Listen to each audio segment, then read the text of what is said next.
बच्चों, आज हम क्लास 9 की वर्कशीट 24 करेंगे और ये आपकी चैप्टर 5 से रिलेटेड वर्कशीट है। पहले हिंदी मीडियम स्टूडेंट्स के लिए करेंगे, उसके बाद इंग्लिश में करेंगे। तो आइए शुरू करते हैं। आज के जो कोशिकांग हैं वो है माइटोकॉन्ड्रिया और रसधानियाँ। आपने देखा कि कोशिका को विभिन्न जैविक क्रियाएं करने के लिए ऊर्जा कहाँ से आती है। जैसे हम लोग खाना खाते हैं तो खाना क्यों खाया जाता है? ताकि हमें ऊर्जा मिले। ऐसे ही कोशिकाओं में जितनी भी जैविक क्रियाएं होती हैं उनको करने के लिए ऊर्जा कहाँ से आती है और कैसे प्राप्त होती है। तो ये काम कोशिका अंग के द्वारा होता है जिसे माइटोकॉन्ड्रिया कहते हैं। एक कोशिका में सभी रासायनिक क्रियाओं को करने के लिए आवश्यक ऊर्जा ATP, इसकी फुल फॉर्म ये होती है एडेनोसाइन ट्राइफॉस्फेट के रूप में माइटोकॉन्ड्रिया द्वारा प्राप्त होती हैं। और माइटोकॉन्ड्रिया ATP का उत्पादन कर कोशिका को ऊर्जा देता है। इसलिए कोशिका का ऊर्जा घर, बिजली घर या ऊर्जा संयंत्र या पावर हाउस भी कहते हैं। और ATP का निर्माण माइटोकॉन्ड्रिया में श्वसन अभिक्रिया द्वारा होता है। ATP में जितनी भी ऊर्जा संचित होती है वो कोशिका की ऊर्जा होती है।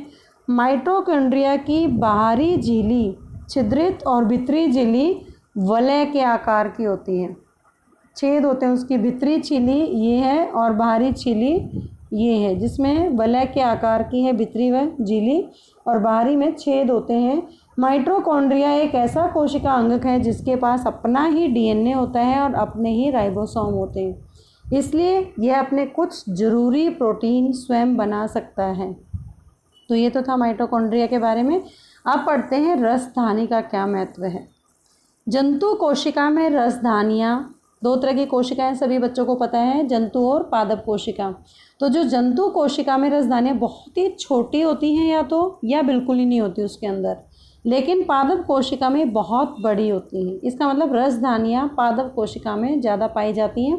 पादप कोशिका में जो रसधानियाँ होती हैं वो क्या करती हैं? द्रव्य संग्रहित करके कोशिका को कठोरता या स्फीति देती हैं, उनको शेप देती हैं। इस द्रव्य में पादप के लिए कुछ आवश्यक पदार्थ जैसे अमीनो अम्ल, कार्बनिक अम्ल, प्रोटीन, शर्करा, इन सब का भी संचयन करती हैं। रसधानी की झिल्ली को टोनोप्लास्ट कहते हैं और ये रसधानी के द्रव्य को कोशिका द्रव्य से अलग रखती है। एक कोशिका जीवों में अपशिष्ट पदार्थ या अतिरिक्त जल को बाहर निकालने में अपनी महत्वपूर्ण भूमिका रसधानियाँ निभाती हैं। तो इस वर्कशीट के आधार पर आपको ये सारे क्वेश्चंस करने, सारे इसी वर्कशीट के अंदर हैं। आइए शुरू करते हैं English medium worksheet. Now time for the English medium students and today's worksheet is worksheet 24 and the topic is fundamental unit of life, and in this we will study about some cell organelles. First is mitochondria, other is vacuoles. Now there is a question, from where does a cell get energy to perform different life processes and how? So there is a cell organelle in every cell that is called mitochondria, and all necessary energy required for various chemical activities to perform different life process is released by mitochondria for life in the form of ATP. You have to remember the full form of ATP. A means adenosine, T means tri, P means phosphate. So mitochondria provides energy to cell by providing ATP. So it is known as powerhouse, energy plant of the cell. ATP is produced in mitochondria by the process of respiration. The body uses energy stored in ATP for different activities. ATP is the energy currency of the cell, and the outer membrane of mitochondria is very porous while the inner membrane is deeply folded. Mitochondria is a cell organelle that has its own DNA and ribosome. Therefore, it makes some of the proteins by its own. So, very good information in this paragraph about mitochondria.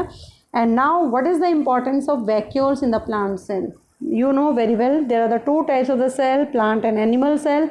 In animal cells, vacuoles are very small in size or may be absent in the animal cell. But in the plant cell, they are very large in size and generally centrally located in the cell. In plant cell, vacuoles are full of cell sap and provide turgidity and rigidity of the cell. Many substances such as amino acids, various organic acids, some protein, sugar are stored in it that has importance in the life of the plant cell. Cell membrane of the vacuoles is known as tonoplast, and it keeps the content of the cell separate from the cytoplasm of the cell. And in unicellular organisms, specialized vacuoles also play important role in expelling excess water and some waste from the cell. So, on the basis of the worksheet, read all these questions and do in your notebook. I hope you understand the concept of mitochondria and vacuoles. Keep watching Super Vigyan. Thank you so much.